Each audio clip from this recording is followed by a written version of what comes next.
The NFL draft is here. Yes. Who's going where and which team or teams are under the most pressure? Neil and I will tell you right now.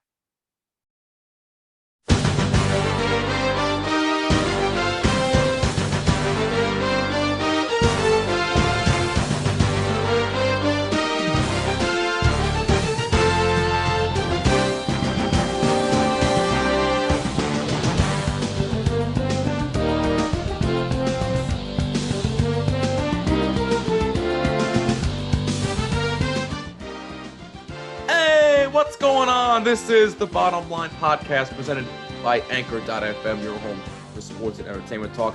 Jimmy Fedizzi, Neil Villapiano with you. We hope you're doing well. As always, thank you so much for taking some time out of your day to take a listen. We truly appreciate it. You already know what it is. Hit us up on Twitter and Instagram at BottomLineWMCX, on Twitter at The MVP Show, and on Instagram at NVPQB11. Use the hashtag BottomLine. And as always, if you like what you're seeing on YouTube, drop a like and a comment down below. And please subscribe and hit the bell so you don't miss an episode, and subscribe on all audio listening platforms.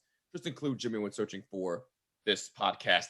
Neil, it's a big week. The draft is here for the NFL. First and foremost, how's everything with you?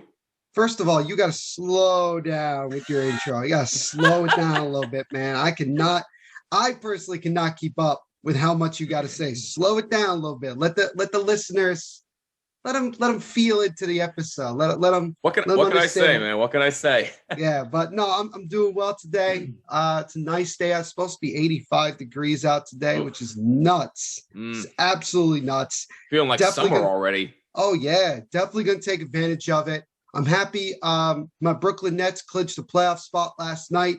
Yes. Which is, not a surprise, obviously, but considering that they're the first in the Eastern Conference and they're a game and a half in front of the Sixers for first place in the Eastern Conference. That makes me happy.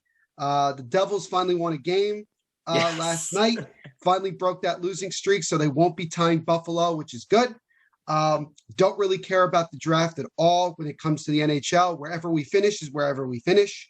Whatever pick we get is what pick we get. And I'm just moving and grooving. I'm finally going to have an episode of Double State of Mind where I'm not going to be totally depressed for 30 minutes. I actually have something positive to talk about. No, I'm doing well. The Yankees are still kind of screwing around with whatever they're doing.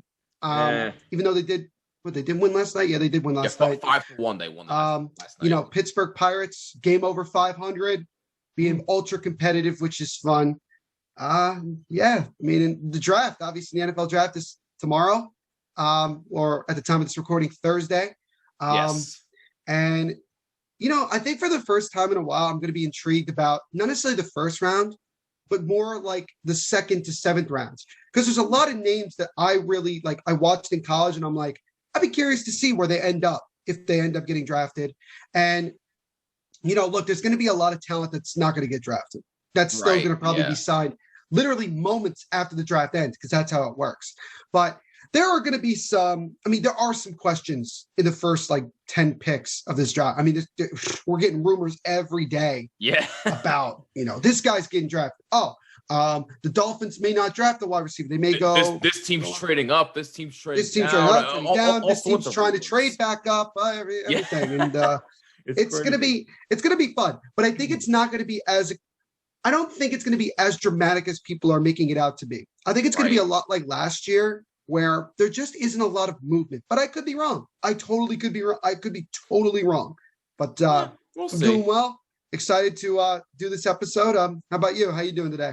I know your back's not doing that well today. Well, yeah. Besides my lower back giving me issues, I can't complain too much. You're spending way too much time carrying me on your back.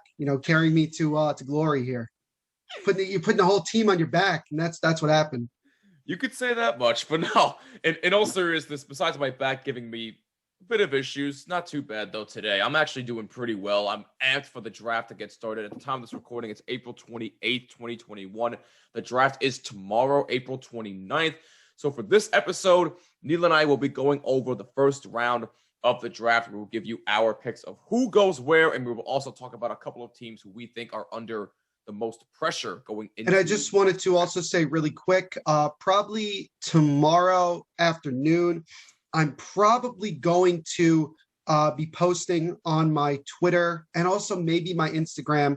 I guess I'll go like my first round projections, right? Like my mock draft, so to speak. I think I don't know how I'm going to do it, but I'll figure it out and go from there. But I'll have that out.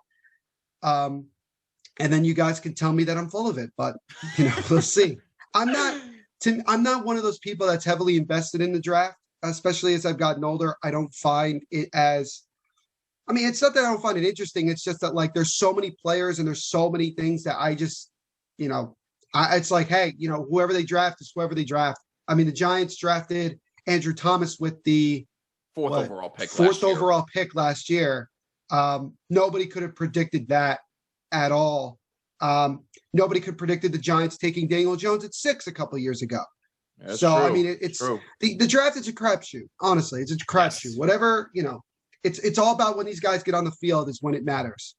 Yep.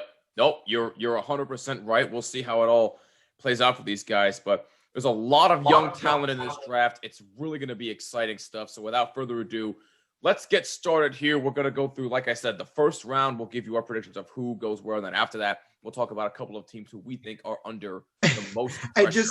And just to be clear to everybody, Jimmy had originally decided that we were going to do only the first 11 picks. And then I was like, well, why don't we do a first round? We're kind of leaving a lot of teams out. We might as well, right? A lot of teams out here. We might as well. I'm sure, look, we have friends that are fans of some teams that we're leaving out. So yes. Devin's a Colts fan. True. Devin's a Colts fan. I think he would like to know where we think the Colts are gonna do. Yep, that is 100% true. And you got my Raiders we don't want to leave these people out. You're gonna leave the Raiders out at 18. just not gonna talk about it.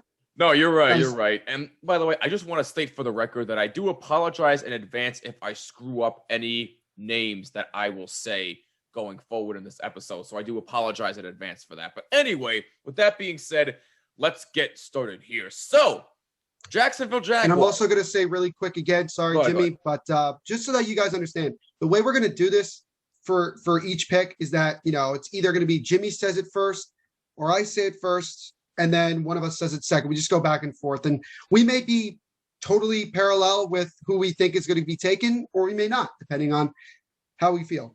Well, I don't think we need to be parallel with these first two picks here because we all know who's going where here. Jaguars, Trevor Lawrence. New York Jets, Zach Wilson. But here's the kicker here. What are the 49ers going to do here? Well, I think I have the simple solution here. I think the San Francisco 49ers with the third pick in the 2021 NFL draft are going to select. NHL is in June, Jimmy. Yeah. NHL is in June. Relax. I almost said it. Relax. I stopped myself there. You're not getting the first overall pick again, okay? Relax. I had to stop myself there quick. But anyway, the San Francisco 49ers to me are going to select Mac Jones. I know there are a lot of questions about his mobility. I get it. But you can't deny that he's got one hell of an arm. And I think the 49ers are going to be looking at that and saying, you know what? With that cannon of an arm, we might get somewhere. And I know there's been a lot of questions about whether Jimmy Garoppolo is going to stay there or not. But my assumption is if they draft Mac Jones, it looks like Jimmy Garoppolo is not going to last much longer there. So we'll see what happens there. But with the third pick, I think the 49ers are going to take Mac Jones out of Alabama. So I guess I'm going to do the first three picks. Okay. I thought we were just going to go 1-1-1-2-2. I thought we were doing it that way. Anyway, it's totally fine. So yeah, with the first pick, again, not surprisingly, it's going to be Trevor Lawrence unless something comes up within the next 24 hours that completely changes it. Right. It could be like a draft day type of story, where the Browns did not select Bo Callahan with the first overall pick. And Bo Callahan dropped. I don't think it's going to happen here. No. Look, Trevor Lawrence obviously is number one quarterback, probably number one prospect in this draft. And, look, Urban Meyer, he wouldn't have taken this job if he wasn't certain about Trevor Lawrence. And so Urban Meyer is going to get himself a really, really, really good quarterback that he can groom into. And plus, Trevor Lawrence is a type of quarterback that works well probably in a system that Urban Meyer has, that spread offense. But, we'll see what happens once he gets into it. But Jaguars fans are going to be very excited to get Trevor Lawrence and kind of begin that new era, so to speak. And I'm kind of curious to know if if I think Gardner Minshew is still with the Jaguars at the moment. I could be wrong about that. I believe he is. Let me find that out. And if he is, I'll be curious to see if the Jaguars keep him. I would personally keep him as the backup because he's proven that he can play. He can play in the NFL and he's been able to do things. So he is still with the team, right? Yes. And if you don't feel comfortable throwing Trevor Lawrence right into it right away, sometimes quarterbacks don't do that. You got a relatively veteran quarterback in Gardner Minshew that you can kind of throw in there for the first couple of games and go from there. But we'll see. But going at number 2, first of all, I think the Jets made the ultimate mistake already in trading Sam Darnold. I don't think it was fair. I don't think it was fair to trade him, but I get it. If you're Joe Douglas, you have no relationship with Sam Darnold. You didn't draft him. So you have the easiest job of just moving on from him. And also you have a new head coach. So in that sense, it makes sense that they want to, start with their own. They want to start with a clean slate and go from there. Right. And this is where Joe Douglas this is kind of where he's starting out. This is technically like year 1, if you want to say, considering everything that's happened the last couple of years with Adam Gase. So this is kind of, this is his first head coach and everything like that. Again, from a lot of the mock drafts, I don't agree. I don't think that Zach Wilson is the right fit for the Jets. I really don't. I'm not really that impressed with Zach Wilson. He doesn't wow me. To me, I think he's just a little bit better than a Johnny Manziel. Honestly, I'm not convinced, but I do expect the Jets to probably take Zach Wilson. All we're hearing, they love him. They went to his pro day and he balled out. They feel that with Zach Wilson, they can really do some things, and that'll be that. So I think the Jets will end up taking Zach Wilson. Now with the Niners pick, again, very interesting because when the Niners traded up with Miami to get this pick, the immediate assumption is that they were going to take a quarterback. Right. And again, I don't think that they're not going to take a quarterback. I think they will, because otherwise, why would you trade up? Unless there's a prospect like a Jamar Chase, Devonta Smith, Jalen Waddle, even maybe a Penny Sewell. If there's somebody there that you feel like that where you were picking, you were not going to be able to necessarily get at your original position, then okay. But considering how close it is to the beginning of the first round, it only makes sense that it's going to be a quarterback. And I don't think the Niners feel confident with Jimmy Garoppolo, not because of his talent. I think Jimmy Garoppolo could certainly play in the National Football League. I just think that because of the fact he's gotten injured so many times over the last couple of years, I think that there is a cause for concern as to whether or not they feel comfortable having Jimmy Garoppolo long-term. And as far as what quarterback they take, again, I don't think Mac Jones is as good as people say he is, because I think he's more of a product of playing for Alabama. Right. And the last time an Alabama quarterback came into the NFL and was good was all the way back in the late 60s, and that was Ken Stabler. And even before that, it was Joe Namath. But other than that, there just hasn't been that many quarterbacks from Alabama that came into the league. Richard Todd doesn't really count, in my opinion. He had a solid career with the Jets, but I still don't think that that's that.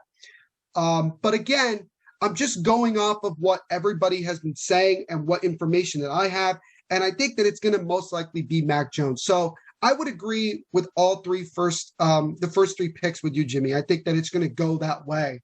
And this is going to be a very top quarterback heavy top 10.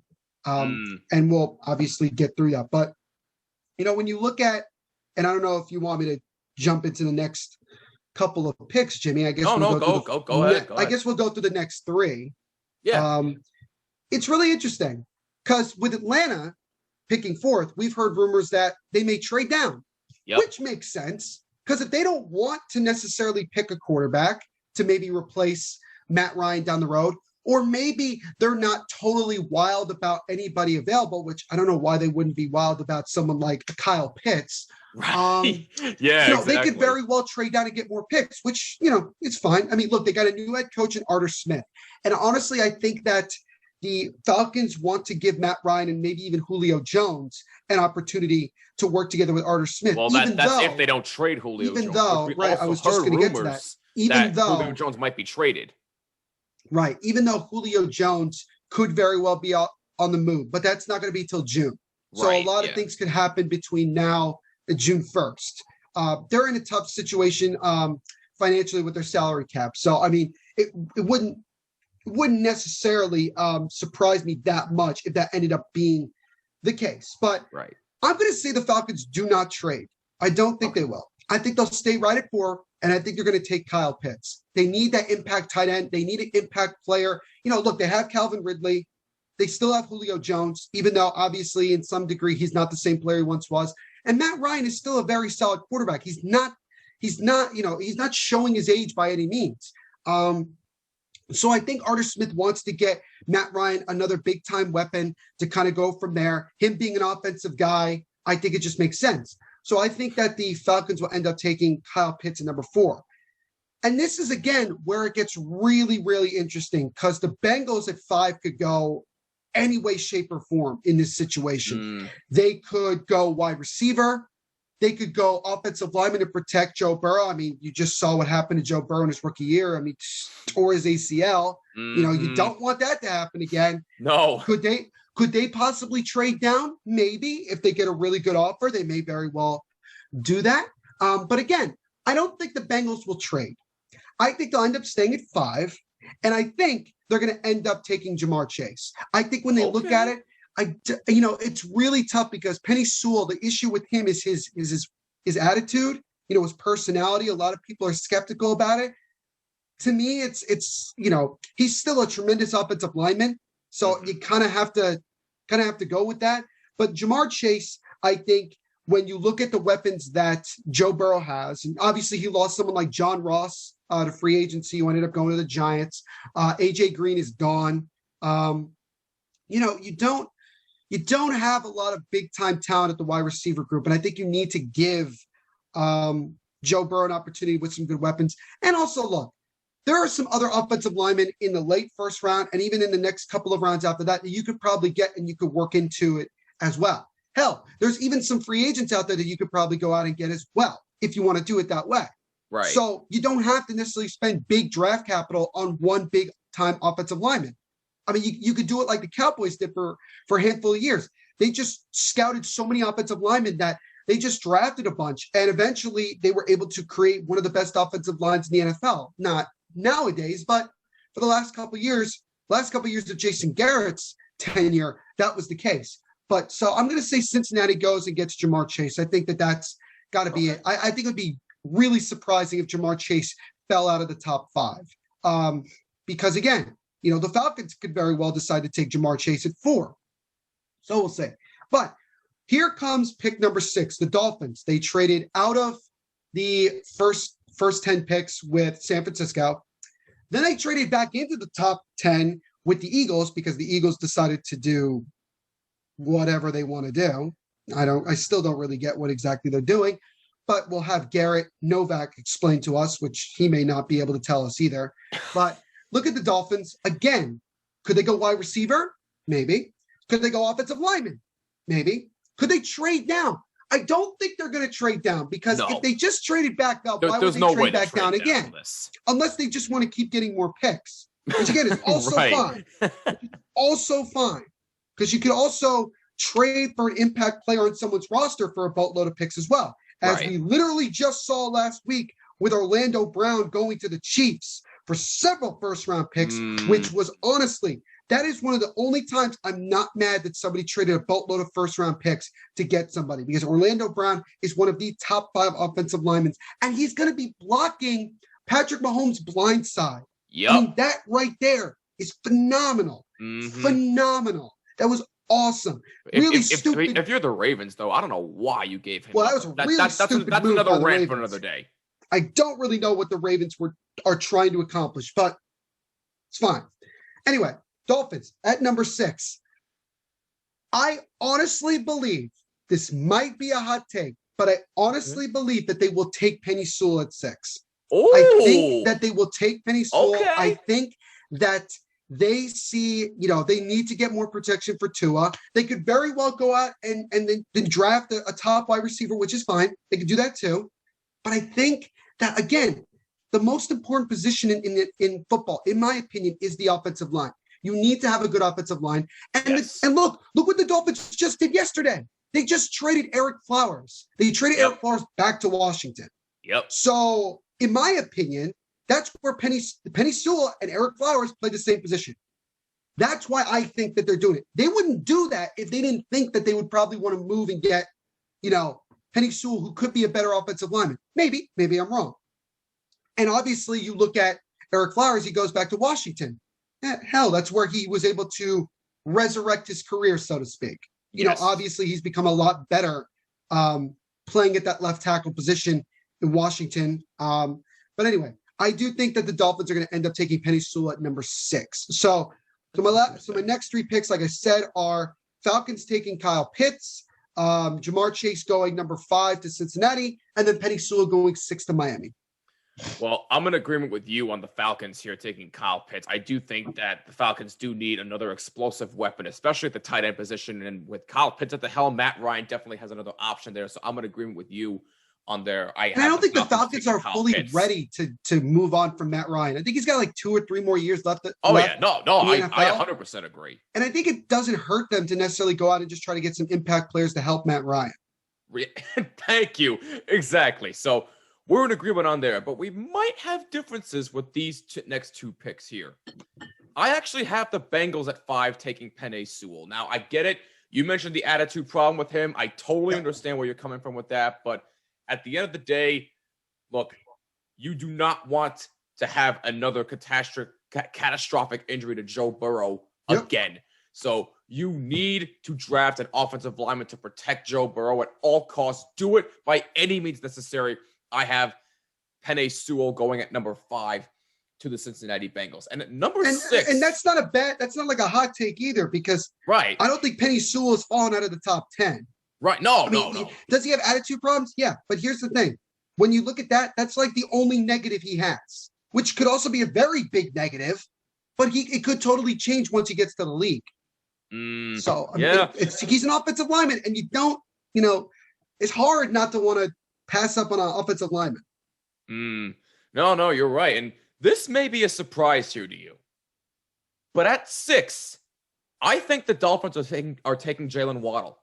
I think they're taking Jalen Waddle. I think that they're going to get another wide receiver weapon. I did hear some rumors about that. I did hear that the Dolphins, out of all the receivers, they prefer Jalen Waddle, which is kind of a surprise. I mean, if Jalen Waddle goes to 6, that kind of puts the Giants in a very difficult spot at 11. Yeah, it does. I'll get to that in a little bit. Yeah. Well, we'll get to that in a little bit. But here's why I like that. I still like that pick, though. Here's why I have the Dolphins taking him. Multiple scouts have described him as explosive. He is very fast after catching the football, which is great. The Dolphins need that type of speed, especially at the wide receiver position. His speed has been compared to Tyreek Hill, which I'm not going to make that comparison yet. Let's see how he does on the field first, then talk to me. But I'm not going to make that comparison yet. You must have been watching the ESPN draft special last night, because that's literally the same thing that I heard. I pay attention. I take notes. You pay attention. Good. Here's the other thing. And I also wrote this down here. He averaged 44.5 yards per catch on his 17 career touchdown grabs at Alabama.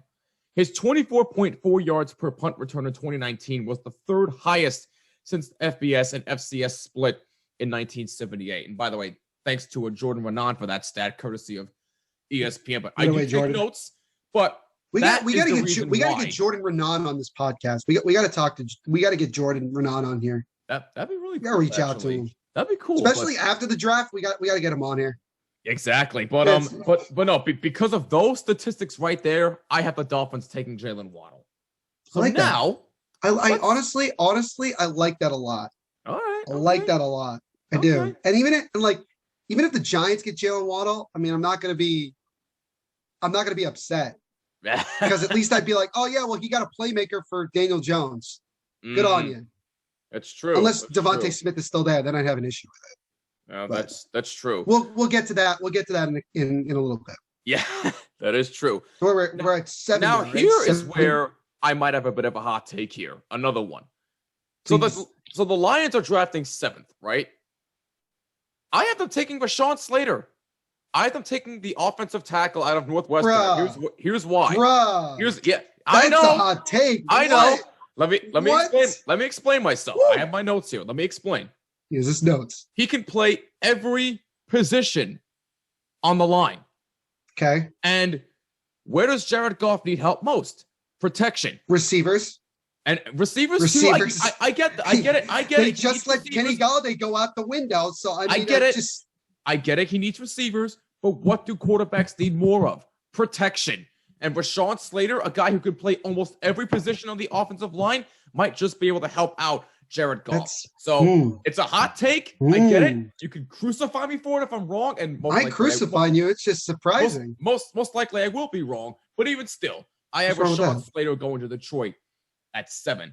Yep. Let's go to Carolina now at number 8.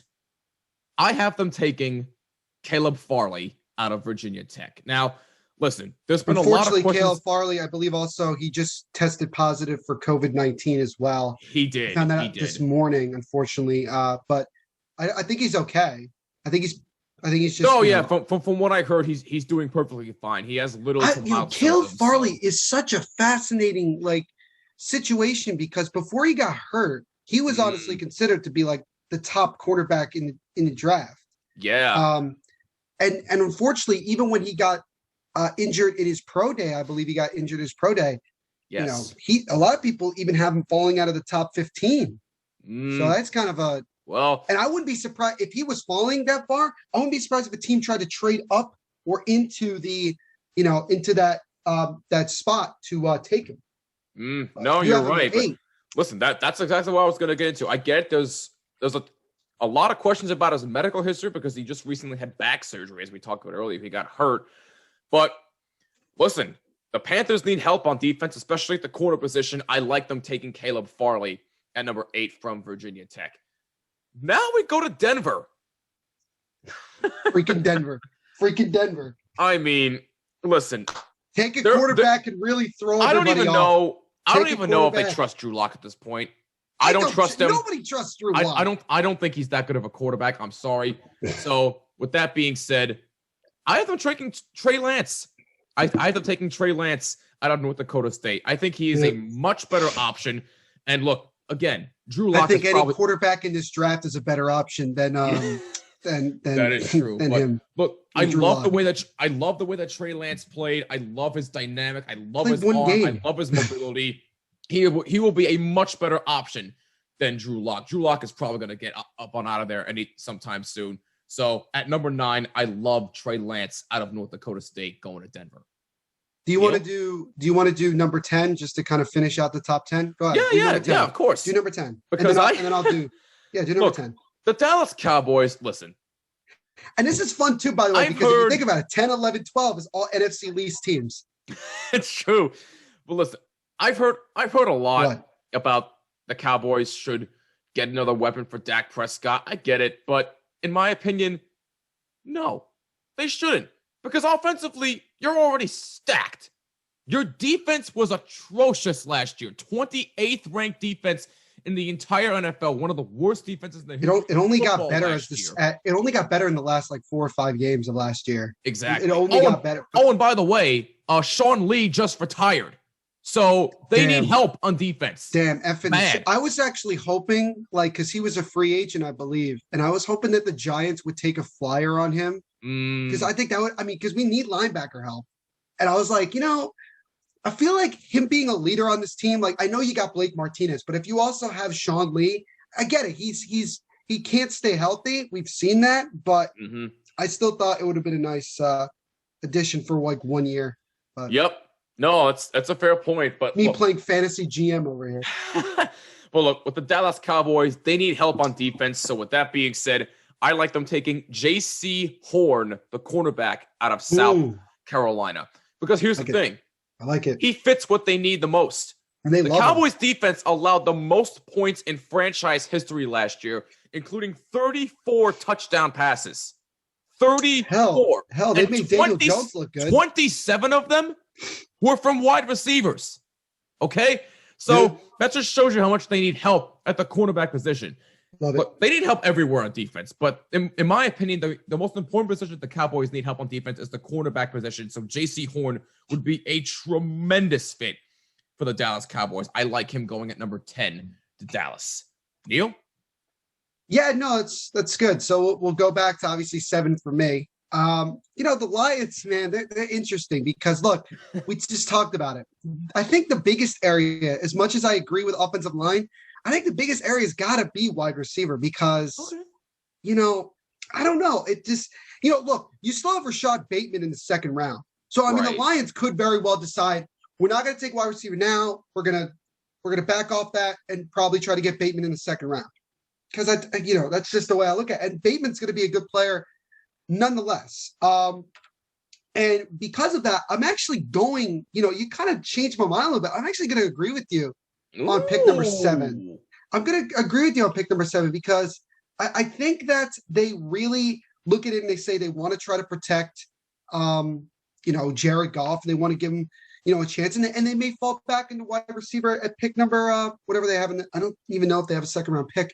But, they very well could look at it in the second round and be like, hey, let's go get, Rashad Bateman, somebody else, Rondell Moore, who also I think has really upped his draft stock since his pro day. I'm going to go with that because I think that, I don't know, that just seems like to me that makes a lot of sense with that pick. Now, at number 8, this is really interesting. I want to agree with you with Caleb Farley, but I think he's going to fall. I really do because of that injury and everything like that. And also there's some other guys out that are really interesting. I actually do not have them even drafting a player at number 8. I actually have them trading down. Ooh. I have them trading down with the New England Patriots. Okay. I believe that the Patriots are going to end up trading up to pick number 8 and taking Justin Fields. Oh, wow. That's what I think is going to happen. Okay. I think the Patriots look at it and they say that we still have Cam Newton, makes sense, but we do need to get a franchise quarterback. Now, could they very well circle the wagons and go back to maybe trying to get Jimmy Garoppolo from the Niners? Maybe, but maybe the Niners are just being really weird and choose not to necessarily, move on from Jimmy Garoppolo, which I don't know why you would if you're drafting a quarterback at number 3.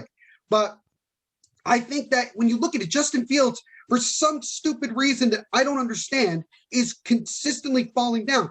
Hell, in several mock drafts, he's not even in the top 15. So I don't really know where this whole slander is coming from. Maybe it's because he's an Ohio State quarterback, and usually Ohio State quarterbacks don't really pan out in the NFL.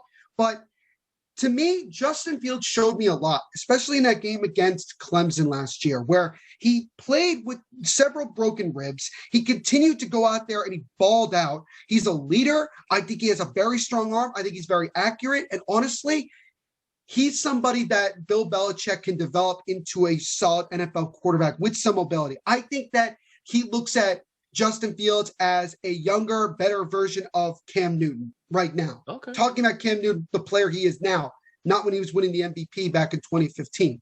Right. So I think that the Panthers, who don't have a boatload of picks, I think that they'll want to back out of that top 10 and try to regroup a little bit and say, okay, if we really do want to get someone like a Caleb Farley, there's a pretty good chance he might be in the top 15 and we could be right there. So for that reason, I think that the Panthers are going to end up trading down with New England, and New England's going to end up taking Justin Fields at number 8. So that's very interesting. That's that. And it's that's a hot take. I like it. And then you look at Denver. I like it. And then you look at Denver. Yes, I agree with you, Jimmy, 100%. Drew Lock sucks. Let me put it that way. Drew Lock sucks. I don't think he's that good. I think that the Broncos took a flyer on him and said, oh, what the hell? Let's just try to go get a quarterback, and there we go. I think he was drafted like the 3rd round, too. So it wasn't even like he was a first-round pick. But I think that at this point, with John Elway still being involved, and obviously he has struggled with that position more than any, which is very ironic, I think that they really do want to get a quarterback, and I do think it's going to be Trey Lance. Because with Trey Lance, here's the thing. He doesn't have a lot of film on him. He played in FCS, and the last time we saw a quarterback come out of an FCS school like that, especially North Dakota State, was Carson Wentz. Yep. And, Carson Wentz proved that he could play in the NFL, but obviously there was a lot of factors to where he is and why he's in the position that he's in right now. But I think Trey Lance is one of those guys that has a low ceiling. Well, not a low ceiling, a very high ceiling, but he's not somebody that you're going to jump at right away. But here's the thing. I'm going to give you two different scenarios for this pick. Okay. One, the Broncos take Trey Lance, and that's what they do. Two, the Broncos decide that they want to give Drew Lock one more chance. They trade down with the Washington football team. Washington football team jumps in and selects Trey Lance at number 9 because they don't have a franchise quarterback. I mean, look, can Heineke be that? Maybe. Probably not. Mm. So I think that they look at... He's got one of the smartest minds in football to mentor him, and that's Ryan Fitzpatrick, so... No, they do have Fitzmagic, and Fitzmagic can win them 7 or 8 games, which could very well win this division because we know how terrible this division is. Yes. We know how terrible it is. They could do it. And look, you could draft Trey Lance, and you don't have to play him right away. You don't. Not at all. You could have him sit and be the 3rd string quarterback behind Heineke and really bring him along. Give him a year or 2 to figure it all out and go from there. So I think that Washington, I'm actually leaning a little bit more towards Washington trades up and takes, Trey Lance. I am really off today.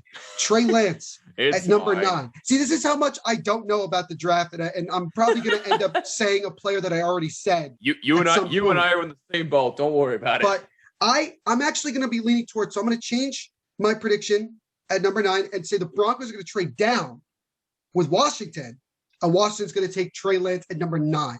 Okay. And this is great if you're the Cowboys, the Giants, and the Eagles. This is exactly what you're hoping for, because now you are guaranteed that you are going to get an impact player, regardless of position. You are getting an impact player.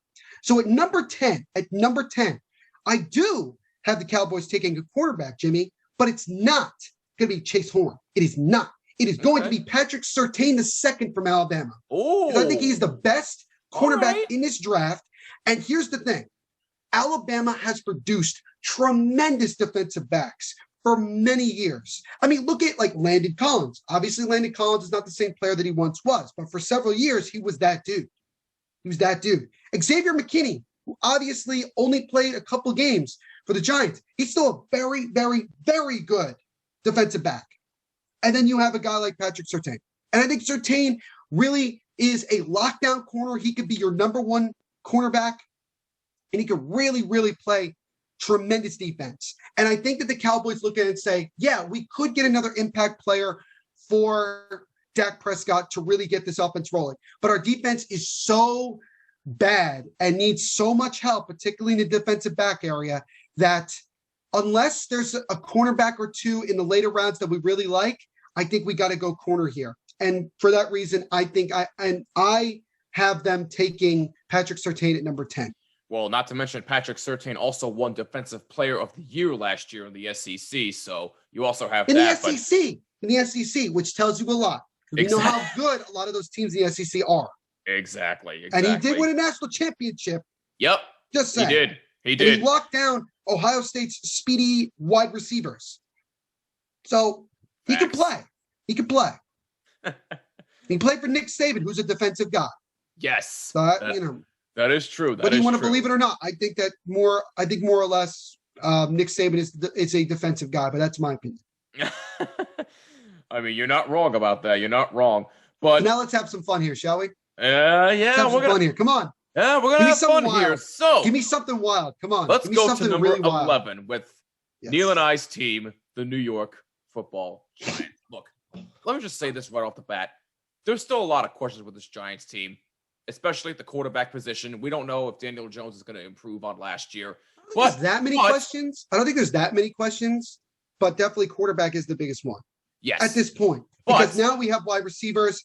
I think offensive line is still somewhat of a question, but I think with guys like Shane Lemieux, Andrew Thomas, Pert as well from UConn, they're going through their second year. I think they're gelling a little bit more. And look, that offensive line in the second half of the year was tremendous. So I think that it's going to be better.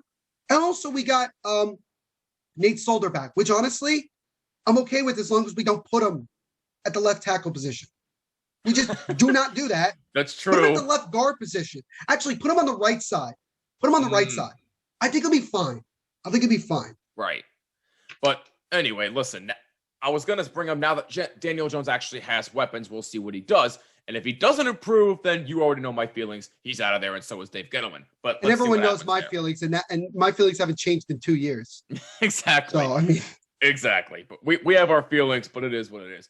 But anyway, though, with that being said, with the 11th pick in the 2021 NFL Draft, in my opinion, the New York Giants are going to select Devonta Smith. And listen, yes, sir. Here's why. Sir. Devonta Smith is a route runner. It's very, very important that a wide receiver knows how to run routes. Devonta Smith can do that. Not to say that the rest of the receivers can on the Giants, but that kid, if you watch him play, you know how tremendous of a route runner he is. If Daniel Jones has a weapon like that next to Kenny Golladay, next to a Sterling Shepard, oh boy. That Giants offense is not going to be anything to sneeze at. I love Devonta Smith going to the New York Giants with the 11th pick. Let's go to the city of brotherly love, Philadelphia, where we have the Eagles, who got the 12th pick via Miami through the 49ers. Yep. I do have them taking Patrick Surtain.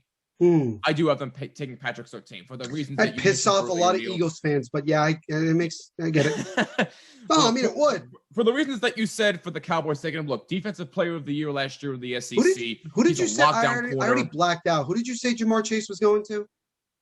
I don't think I mentioned Jamar Chase yet. No, I didn't actually. Then I don't believe you because if the Eagles decided with Jamar Chase there at 12, that they don't take him, Howie Roseman, once again, should be fired. You're right. Because there is no way that Jamar Chase falls that far, but I could be wrong. Well, hey, we'll see. Look, if the Eagles don't take him, they're fools. But I don't have them taking him because, look, the Eagles need help everywhere. But I get why? it. They need help everywhere. But defensively, I think they just need the teeniest bit of help, and Patrick Surtain can provide them help. You mean teeniest? They need a lot of help. I said they need a lot of help, but defensively, and what is Jalen Hurts going to do? Who's Jalen Hurts going to throw the ball to? Joe Flacco? Like, who's he going to throw the ball to if he plays? Who else? But look, in all seriousness, for the reasons that you mentioned here for Patrick Surtain, he's a lockdown corner. He can slide in right away to help out. Defensive player of the year last year in the SEC. I like the Eagles taking Patrick Surtain the second. He would be so mad. Y'all, you know Patrick Surtain would be miffed if he ended up being at 12 and going to the Eagles. He'd be like, damn. I know, but that's my opinion. I know these college players would be like, oh, I'll play wherever. And I'm like, well, here's the thing. There's only a select players in NFL history that said like, hell no. Like Eli Manning said hell no to San Diego. John Elway said hell no to Baltimore. I mean, we've had guys that are just like, nah, I ain't going there because I already know it's not going to work out. Exactly. But Patrick Surtain, I have going at 12 to the Eagles. Nice. This is going to be another hot take here. Oh, this is where it gets fun because now it's like you could say anybody and you may not be wrong. Yeah, maybe. And this may be a little bit crazy. Call me crazy for this. But with the 13th pick in the 2021 NFL Draft, the Los Angeles Chargers are going to select Jamar Chase. I have Jamar Chase. Oh, if Jamar Chase is there at 13, you know Los the Angeles Chargers are going to be licking their chops. With Justin Herbert? Yes. Bro, that's not even funny.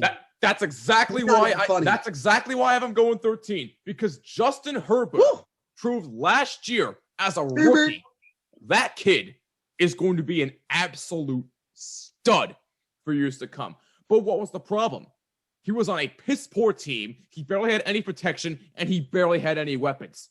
If the Chargers can get a guy like Jamar Chase, who is explosive with his speed, Justin Herbert is going to have a lot more help Yep. So he needs it. He needs receiver help, especially. I love them getting Jamar Chase at 13 going to LA. Neil? Well, I already had Jamar Chase gone, so I think I'm more in the realm of not completely out there. But no, it's right. So we'll go to 11 with the Giants. And look, we've heard so many things. We've heard like, oh, David Gettleman might actually trade down. Knowing Gettleman, he's not going to do that. He's just not going to. Right. Unless he gets a deal where it's like he gets 2 first-round picks and maybe 3 others, right? Just gets a boatload of picks, which honestly I'd give him a lot of credit for. Right.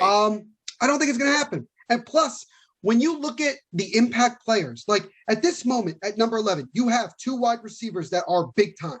You have Jalen Waddle, still in my mock draft, you still have Jalen Waddle, and you still have Devonta Smith. Now, you also have, offensive linemen. Well, we already know that Penny Sewell and Rashawn Slater are gone. Right. So the next, I guess, logical offensive lineman would be what's his name? Vela Tucker, yes. the guy out of USC. I don't think, considering if you look at value, I don't think he's in that range. Now, you also have defensive players.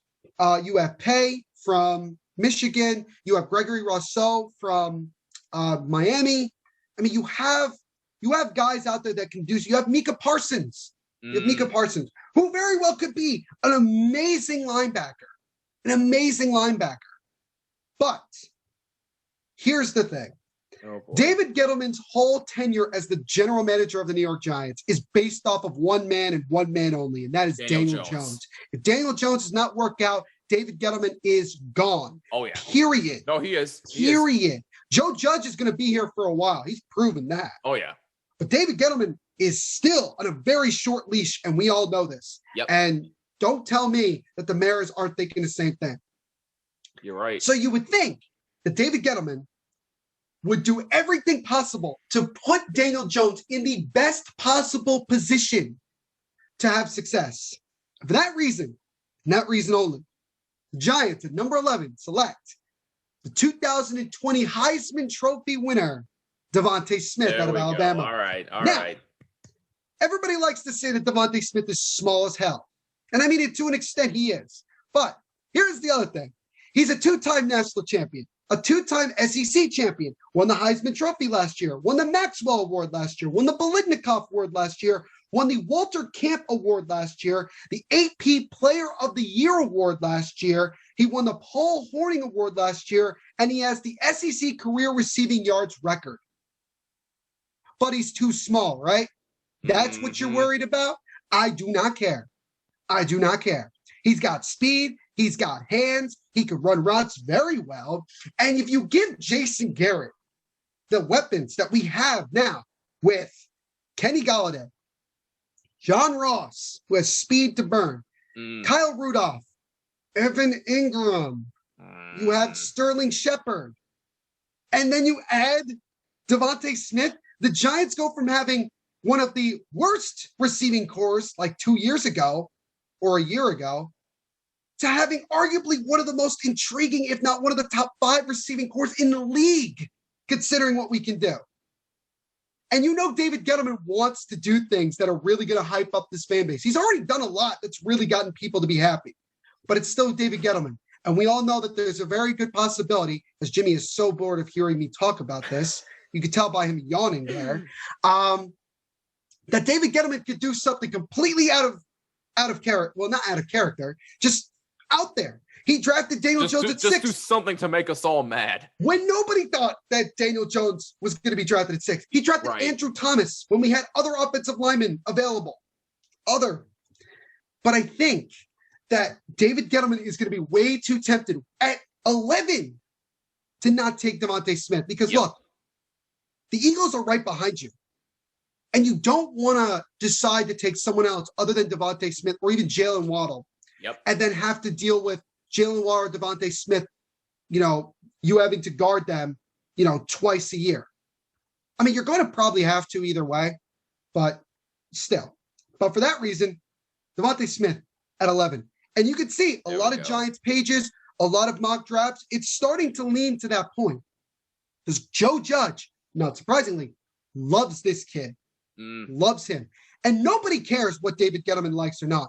Joe Judge gets the last say. He's proven that. Gets the last say. If he wants Devonta Smith, that is who they're getting. That is who they're getting. If he wants Jalen Waddle, that's who he's going to get. Yep. Whoever they get. If it's a good pick, if we all think it's a good pick, it's Joe Judge's responsibility. If it's a bad pick, definitely David Gettleman. That's what I'm saying. But moving to 12, if the Eagles don't get Devonta Smith, they get Jalen Waddle. Okay. Because they need a number one wide receiver. Greg Ward is not that. They don't have a top wide receiver. And everybody said, oh, well, maybe they'll draft a quarterback. No, they won't. No, they won't. Because they'd be stupid to draft another quarterback when you have Jalen Hurts, who I think can actually play in the NFL if you give him the chance to succeed. I really do think that. Thank you. So for that reason, the Eagles, Howie Roseman is going to finally decide, you know what? I'm just going to take the best player on the board. And at this point, the best player on the board is a number one wide receiver in Jalen Waddle, and they will be happy to do so. So Devonta Smith at 11, Jalen Waddle at 12. 13. Let's have some fun here, shall we? Let's have some fun here. Because this could be, I could be wrong, I could be right, I could be wrong, I could throw anything I feel like. We already said Rashawn Slater is going, I blanked out, 7, right? 7 to the Detroit. Lions. To Detroit. 7. Which is obviously frustrating because the Chargers said, damn, that was our guy. So they go, okay, well, what do we got to do? Well, let's look at someone else. I think that they are going to end up taking Christian Darrisaw, the offensive tackle out of Virginia Tech. Okay. I think if they look at it and they say, look, we have weapons.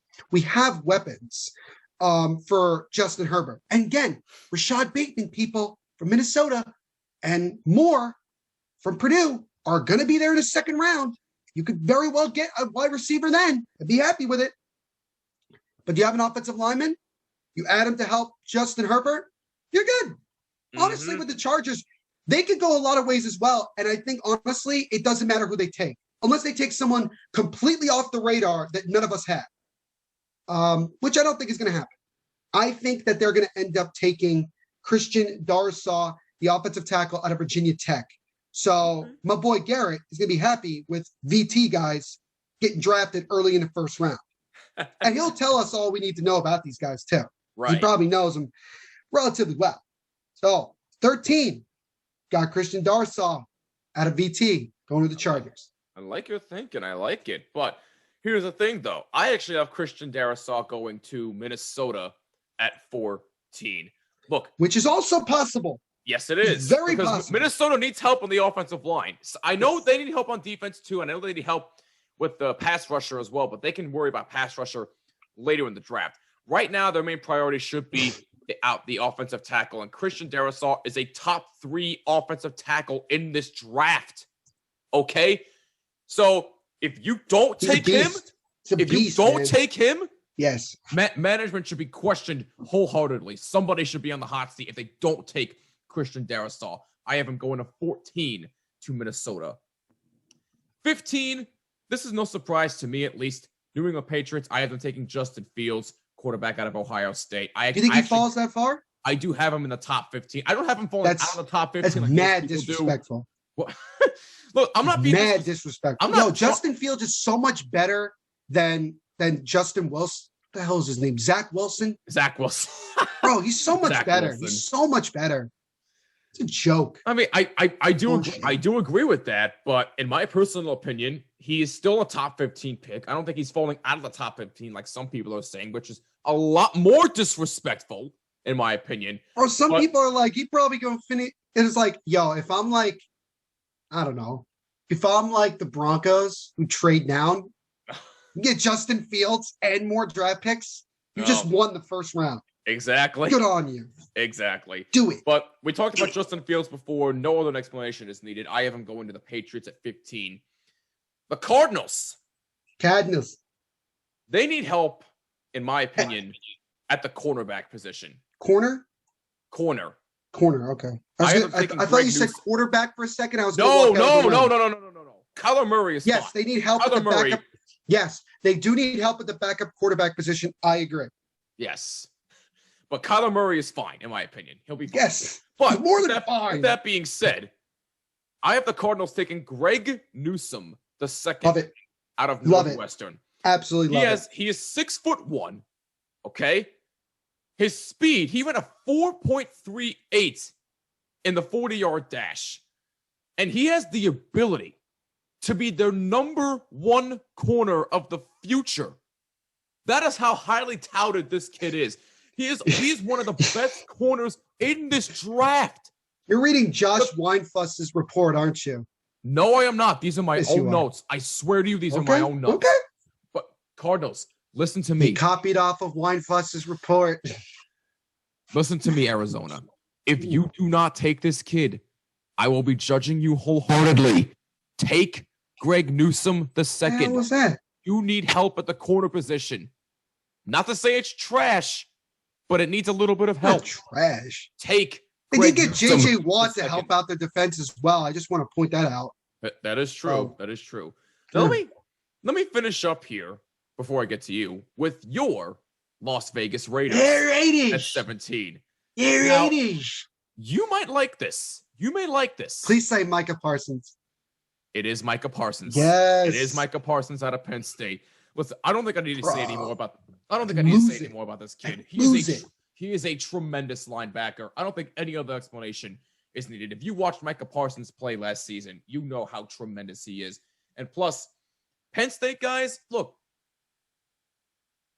I don't watch too much Penn State football. I don't, but I did watch Micah Parsons. He is the one guy that stuck out to me. Well, he did sit out last year, so I mean, you haven't seen him since 2019. Yeah, exactly. Just pointing that out too. Exactly. So look, there are some questions about that, but you know what? I don't care. He's a tremendous linebacker, so the Raiders are taking him at 17. Neil? Cool. All right, 14, right? Is that where I'm at? I'm at 14? Yes. 14. All right, cool. So at 14, this is like, it's interesting, man. Like the Vikings, they could go like a bunch of different ways, honestly. Like, it's funny because it feels like this year more than any, a lot of teams could just do anything because they just do whatever they so please. But at 18, not 18, Jesus Christ, 14.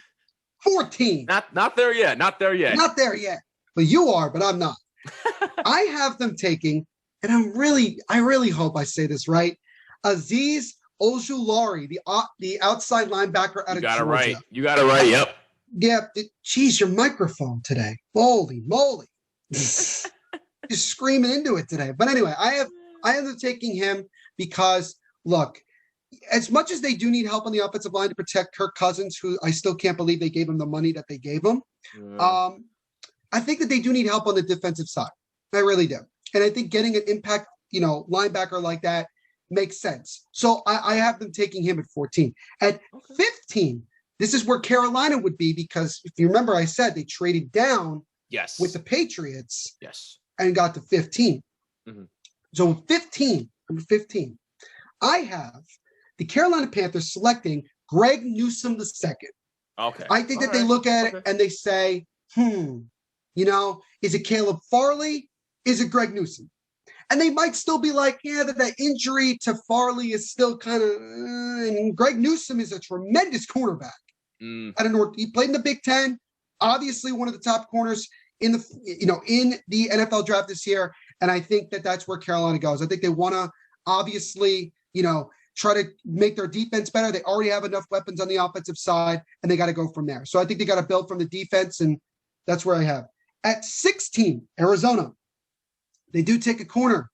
They take Caleb Farley at 16, which honestly, considering where Farley should have been, but where he's actually going to end up, that's massive value from the Cardinals' perspective. And you're right. They do need help in the quarterback position. They do need help on the defensive side. And so I think that that's what they're going to end up doing. They're going to go that route, and they're going to end up taking Caleb Farley at 16, which would be a chef's kiss pick with the value that you could get. It'd be great. It'd be great. So now 17. They're 80. Again, the Raiders need help on defense. They do. And people are saying, they could trade up to draft a quarterback. No. No. Because they have Mariota if things don't work out with Carr. Right. Okay? So relax. And I think Mariota can still play in this league. He proved it last year with the Raiders. Exactly. So yes, he can play. Exactly. And that's why I was saying, like, the Giants should go and get him to back up Daniel Jones, because if it doesn't work out, okay, you got Mariota who can do the same thing. But anyway, it's not. We got the long neck Mike Glennon instead. Whatever. Anyway, goodness. At 17, I'm with you, Jimmy. I like your thinking. There you go. Micah Parsons at 17, and that is such a John Gruden pick. That's such a Gruden grinder pick right there. Like, he loves these type of physical leadership, like defensive players, and they drastically need help in that linebacker room. They do have Kwiatkowski, but he can be injury prone. They did bring in Corey Littleton, but Littleton has been a disappointment to say the least. And they did improve the offense, the defensive line. I mean, shoot, they got Yannick Ngakoue. They got Solomon Thomas. They still have Max Crosby. Yep. They should have gone after Jadeveon Clowney for a year. Thank now you. He's sick. But now he's with the Browns. They do. Yes, he did. Yes, which is not a surprise. That was coming. True. But I do think that the Raiders want to go linebacker, and they're ecstatic that Parsons is there at 17, and they take Micah Parsons at 17. So that's what I have. Well, you and I think alike there. All right, so and Al Davis is like going nuts in his grave. He's like, yes, he is. So let's speed through these next few picks here real quick. Yeah, so now we're really taking forever to get through. We're at 18. Yeah, exactly. We've been going on for about an hour now. We're only at 8. So let's speed through these here real quick. At 18, I have the Miami Dolphins taking Azeez Ojulari, the outside linebacker out of Georgia. They need a true edge rusher. I think that guy will do the job in Miami. At 19, I really hope I am saying this name correctly. Again, I apologize in advance. I think I know where you're going to go. I think you're going to take the linebacker from Notre Dame, aren't you? Indeed, I am for Washington. Jeremiah Owusu-Koramoah. Sorry if I'm saying. You might have actually hit that right on the head. I hope to God I did. I hope I did. But I have him going to Washington at 19. At 20, to the Bears. Tevin Jenkins from Oklahoma State is going to the Bears at 20. Tevin Jenkins, the offensive tackle out of Oklahoma State. The Colts at 21. All right, Devin, pay attention here. This is important. I hope I am saying this right. And if I don't, you can crucify me all you want. The defensive end out of Michigan, Kwity Paye. I hope I'm saying that. What is it? Paye. I think it's Paye. I'm sorry. Kwity Paye. You got the first. I'm shocked. You got the first name right. Yeah. You got the first name right. Sorry, my bad. Oh, Kwity Paye, I have going 21, the defensive end out of Michigan going to the Colts. The Titans, I have Elijah Moore, the wide receiver out of Ole Miss, going to the Titans at 22. The Jets, they got the 23rd pick from the Seattle Seahawks. They try that to you. Elijah Vera Tucker, the guard out of USC. Oh, they do take Tucker. Oh, that would. I have him taking Tucker. I like that. I like it. At 24. I like that. It's big. 24 to Pittsburgh. Naji Harris. Pittsburgh needs help in the running game. They lost James Conner. Well, the running game was non-existent. For no damn reason. Exactly. Yep. They let James Conner because they're idiots. Exactly. I don't know why Juju went back there. That doesn't make any sense. Look, I get it. Pittsburgh's running game was non-existent last year, but is that really all on James Conner? No, it's not all his fault. I'm sorry. But now that they got rid of him, Najee Harris is going to be right there. Najee! I think Pittsburgh takes advantage. They need a guy like him. He is a dynamic running back. They take him at 24. The Jacksonville Jaguars at 25 are going to take Christian Barmore, the defensive tackle from Alabama. Sorry. You disappoint me. There. I'm sorry to disappoint you there. The Cleveland Browns at 26 are going to take Jalen Phillips, the defensive end from Miami. The Ravens, again. Tell me they go wide receiver. Wrong. I have them going safety position. And I hope I'm saying this last name correct. Trevon Moehrig, the safety out of TCU. The Saints are taking Jamin Davis, the linebacker out of Kentucky. The Packers are going to take Rashad Bateman, the wide receiver out of Minnesota. They're going to get another weapon for Aaron Rodgers. The Buffalo Bills at 30 are taking Gregory Rousseau, the defensive end out of Miami. The Baltimore Ravens, who they got from the Kansas City Chiefs, are taking Terrace Marshall Jr., wide receiver from LSU.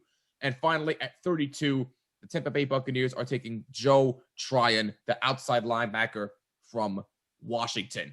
And that is my first round mock draft. Neil? So now I gotta go back up my list. What am I at? Take your time. I'm at 18. You're right? at 18. You were 18, yes. Right. And I had did I have someone trading down? Yeah, I did, right? I think so, yes. Bro, I'm blacking out here. I think no, that's 19. It's 19 because I have the Washington trading up. Anyway, so Miami at 18.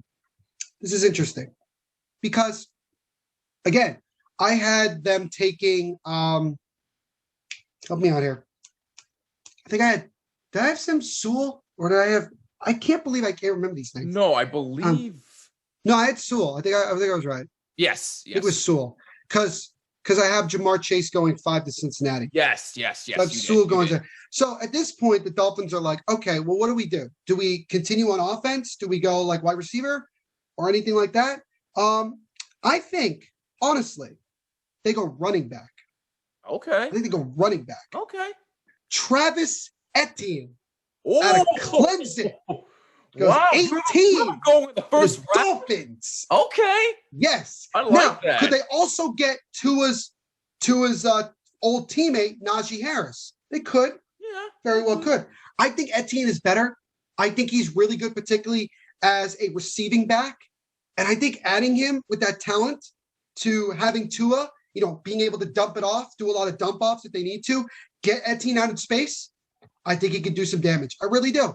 I really do. I really with 18, that's where I go. Pick. Wow. That's where I go. Now, 19, which was originally Washington. Yes. But now we go to Denver. Here's the thing about Denver. Again, they now have a couple more picks probably because it's not just going to be 19 for 9 and that's that. No, it's got to be more. From a value standpoint, it's got to be more. I think Denver doesn't take a wide receiver here. They don't take a quarterback either because I think that they probably are going to take a quarterback in the second or third round. Probably. It's probably going to be Kyle Trask or somebody like that. Could very well be Ian Book from Notre Dame. I don't know. Yeah. We ain't doing that. We're not going through the whole 7 rounds here, guys, so I'm sorry. We're not doing that. But at 19, Jeremiah Owusu-Koramoah goes to Denver. I think they want to help out their defense. Look, Von Miller's getting up there in age. He's not the same player that he once was. They need some help in the linebacker room. That's where I think they go. And he's a good player. Good value. He was obviously the best. In my opinion, he was the best defensive player for Notre Dame last year. And that's what I have. So there you go. 20, Chicago. I'm with you. Tevin Jenkins, offensive tackle out of Oklahoma State. They need help on the offensive line to protect Andy Dalton. Got to go that way. Makes sense. I'm with it. 21. Again, I'm with you. Kwity Paye, defensive end out of Michigan. I like that. Like it a lot. Beautiful. Like it a lot. I really do. Now, 22, Tennessee. This is tough because they got Corey Davis because they let Corey Davis go, which is kind of a surprise, but they didn't have the money, I guess. I think that ended up being the case. Yeah. Do they go wide out here? And you got some options. You got Elijah Moore. You got, I think I still have Bateman on the board. Do I still have Bateman on the board? Or did I already say Bateman? No, I think I still have Bateman on the board. You still have him on your board, yeah. Yeah, that's what I thought. So I would agree with you with Elijah Moore, but I'm not going to. Okay. Rashad Bateman, 22. All right. Okay. It's good value. Again, this is a guy that could fall to the second round depending on how things go. They could, we don't know.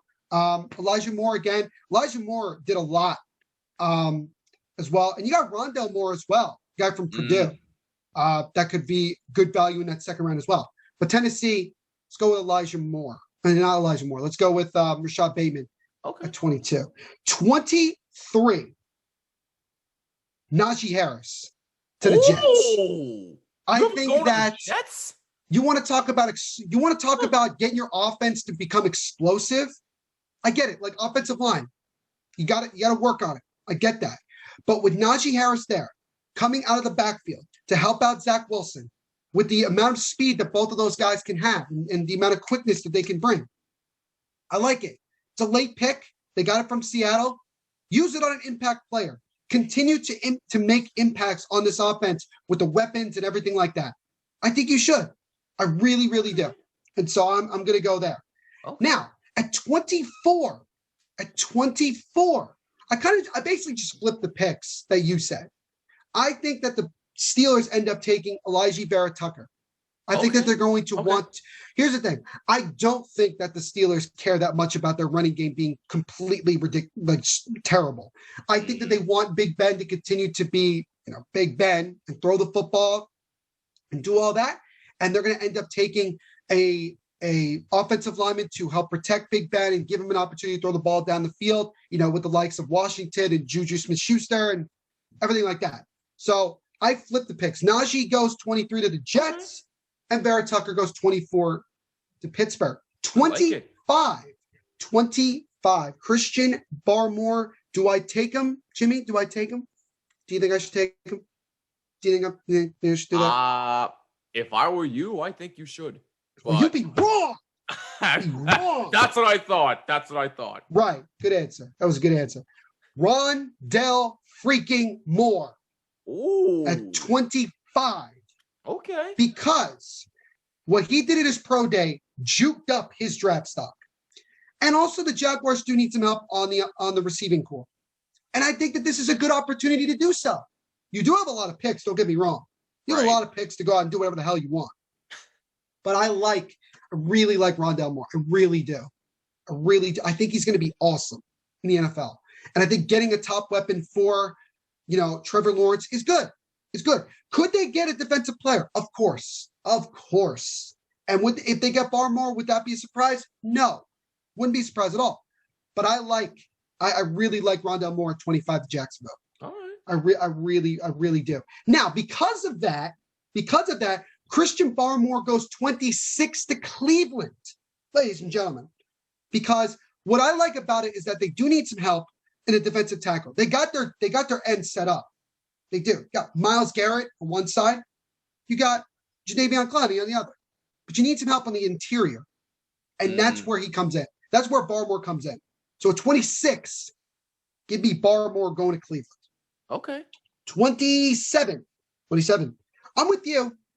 Trayvon Moorick, the safety out of TCU, I think that's where the Ravens end up going. As much as they could go wide receiver again, second round. I know I keep saying it over and over again.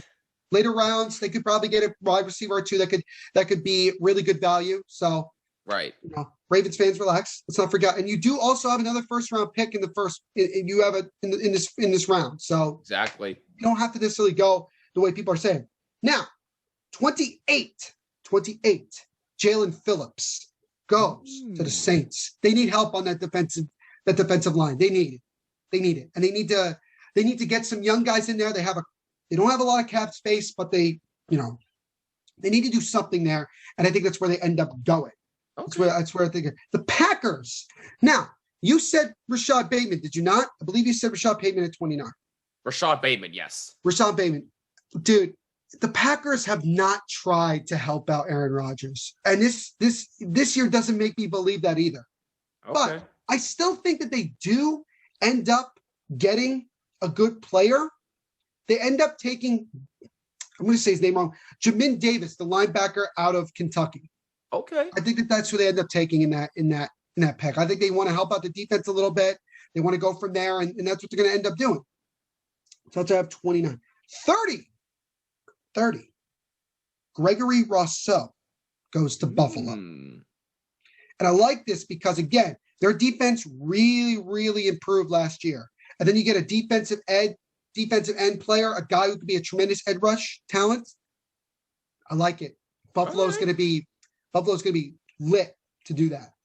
Now, Baltimore, again, 31. It was originally the Chiefs, but, they traded a couple of first-round picks to get Orlando Brown. Right. So 31. There is one wide receiver that is still in that realm that you say, he's still there. Do we take him? Do we not? Elijah Moore, in my mock draft, he's still there. And that's who I have the Ravens taking at 31. I think that they end up taking a wide receiver. I think that they really need to come out of the first round with a wide receiver with one of the two picks that they have. And they could certainly wait till the end of the first round to do it. And they could still get a good wide receiver. Elijah Moore did some really good things at Ole Miss. So I think that they need to do that. They do need to get some help for Lamar Jackson. They really do. Because if you want to really develop him into more of a passing quarterback, you got to do it. You got to do it that way. He needs a lot of protection. You're right. He does. He does, without a doubt. Now, at 32, again, I'm with you. Joe Tryon, the outside linebacker from Washington. Beautiful. Again, the rich get richer. That defense, that linebacker core is already pretty damn impressive. And then you bring in Joe Tryon. Makes it good. And the Bucks, or they could trade up. Don't really care. I know they just re-signed Antonio Brown today. Yes. So, from the offensive standpoint, they really honestly don't need to do anything. Well, now they have all 22 of their starters back. The rich get richer. Exactly. All I'm going to say. Exactly. But yeah, I think that they'll end up taking Joe Tryon, the outside linebacker from Washington. And that is my first round mock draft.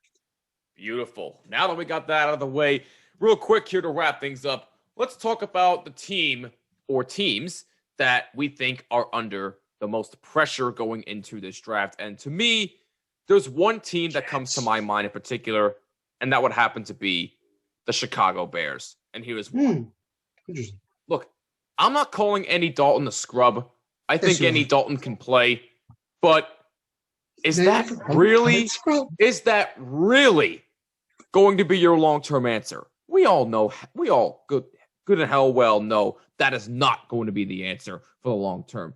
So if I'm Matt Nagy and ownership, who's the owner or the manager of the Bears? The McCaskies. Well, look, both of those guys are under a lot of pressure, and if they don't do something in this, if they don't do anything in this draft, both of them are gone. Both of them are gone, especially Matt Nagy. Look, Matt Nagy should have been gone last year. Thank you. They made the playoffs. I think Matt Nagy has no business being a coach for the Bears, let alone being a head coach. But that's beside the point. Look, he's better than Adam Gase. Don't get me wrong. But even still, Matt Nagy, I don't think should deserve to be a head coach for the Bears anymore. And if he does not do something in this draft, the Bears are in trouble. And Matt Nagy's coaching for his job this year. There's no question about it. He's coaching for his job. And look, of course they don't trust Mitchell Trubisky. Nobody does. Mitchell Trubisky's not that good of a quarterback. I'm sorry. Well, he's not there anymore, so. Look, yeah, exactly. Andy Dalton is slightly better than him.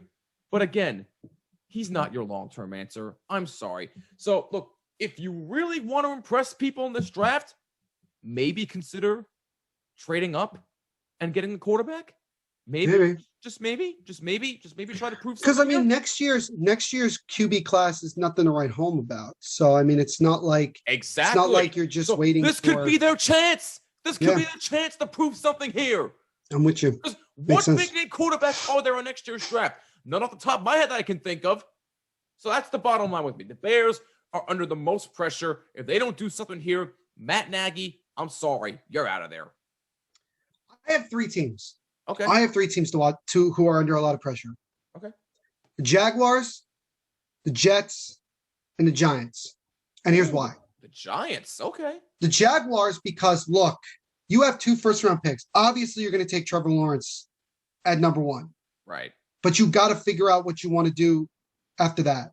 Do you go offense? Do you continue to build around Trevor Lawrence? Or do you go defense? And Urban Meyer, first time in the NFL, he's got to make a statement, and he can't be stubborn with that offense, because that offensive scheme that he's had, guess what? It hasn't worked in the NFL because a lot of quarterbacks have come from from where he is, except maybe if you want to throw Alex Smith in. Time out for one second. I don't mean to cut you off, but Ryan Pace is who I was thinking of for the Bears. So I apologize. Right. Matt Nagy and Ryan Pace are under a lot of pressure. So no, Ryan Pace is going to be gone if they don't do something. Yeah. But anyway, you're right. Continue. Go ahead. I'm sorry. No, you're right. You're right. Because the McCaskies own the team. They can't just be fired. Yes. No. You're right. You're right. Exactly. But yeah, I think that Urban Meyer in his first year as the head coach, they gotta hit on these guys. They gotta really get it going. And Urban Meyer's got to adapt to what the NFL game is and being an NFL coach. He's got to go from there. So there's a lot of pressure there. It's not necessarily the first overall pick. It's what they do with that second first round pick that they have. The Jets. The Jets. Oh my. Look, I stand by what I stand by. I think the Jets made the mistake to trade away Sam Darnold. I think they should have, if they were going to trade him, I think they should have kept him until the draft and tried to make a deal where maybe they could trade him and get maybe also a first round pick and, whatever the case may be. I think also you should have given Sam Darnold an opportunity to do something with a new coach, the talent, everything. I get it also that next year's QB class is not great and everything like that. Or here's another crazy idea. You could have drafted Zach Wilson at number 2 and still kept Darnold and let them battle it out. Because here's the thing. Let's say Sam Darnold beats out Zach Wilson. You can trade Zach Wilson to somebody to get a boatload of picks and you're still good. Or an impact player. Because I think Sam Darnold still got it going. And I think now the Panthers no longer are obviously thinking quarterback. And maybe, with Kyle Pitts going to Atlanta and Jamar Chase being gone, they may decide that, okay, we'll do something else and we'll go from there. And they may do that. Or we'll see. We'll see.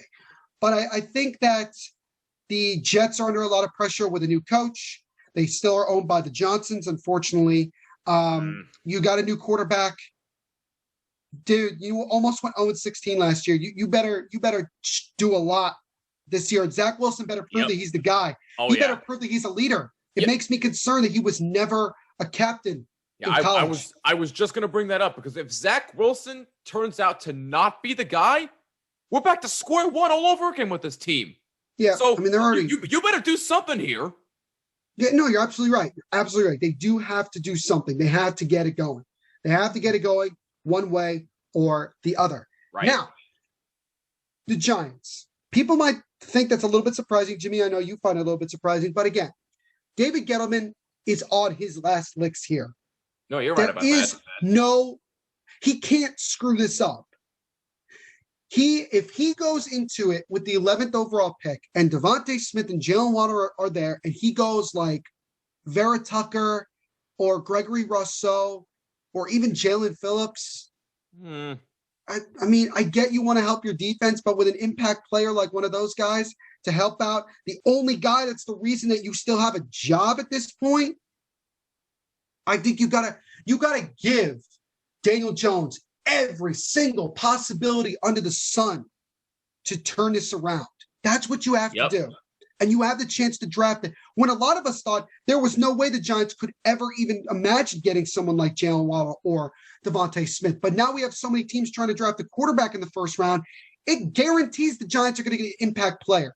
The question is, what do the Giants do with that pick? And David Gettleman doesn't have a lot of picks either.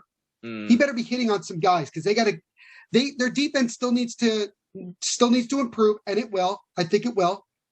They need to get up. Do they need to go after an offensive lineman? Yeah, but they could do that in the later rounds. They could totally do that. Right. And we still have the rest of free agency as well.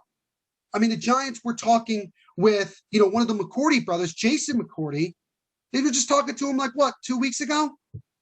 There's a possibility they may come back and offer him a deal and he may come here, which would be great. It all depends on what the Giants do in the draft.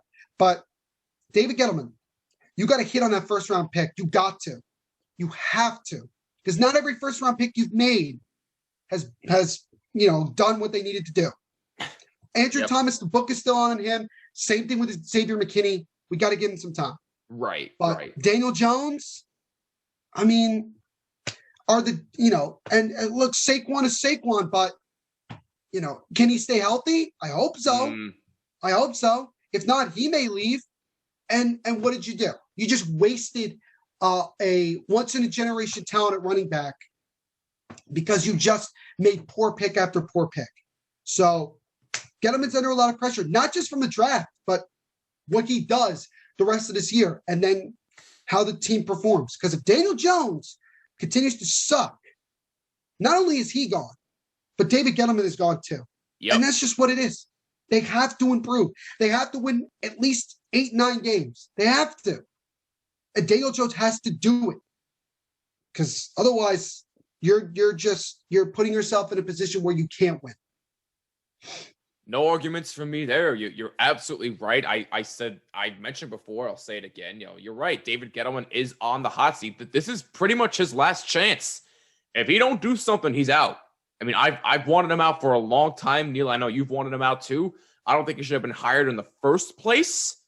But with that being said, now that he is here, this is it for him. What's he going to do with the 11th pick? And after that, what's he going to do? He's got to hit a home run with these draft picks. Same with Joe Douglas. But more so Dave Gettleman, because we all know he's been incompetent, to say the least. And on that note, that'll wrap it up for this episode of the Bottom Line Podcast. What are your thoughts on the NFL draft? And let us know who you have going in the first round and who's under the most pressure. Let us know on Twitter and Instagram at BottomLineWMCX, and on Twitter at The MVP Show, Instagram at NVPQB11. Use the hashtag Bottom Line. And as always, if you like what you're seeing on YouTube, please drop a like and a comment down below. It helps out tremendously. And please make sure you subscribe and hit the bell so you don't miss an episode. Subscribe on all audio listening platforms. Just include Jimmy when searching for this podcast. This draft is going to be a ton of fun. Neil and I cannot wait. Let us know who you have taking in the first round of the draft, and let us know your excitement as well. It's tomorrow, the 29th of April, and it's going to be a fun time. For New Villapiano, I'm Jimmy Finizzi. This is the Bottom Line Podcast, and we will see you in the next episode. Peace out.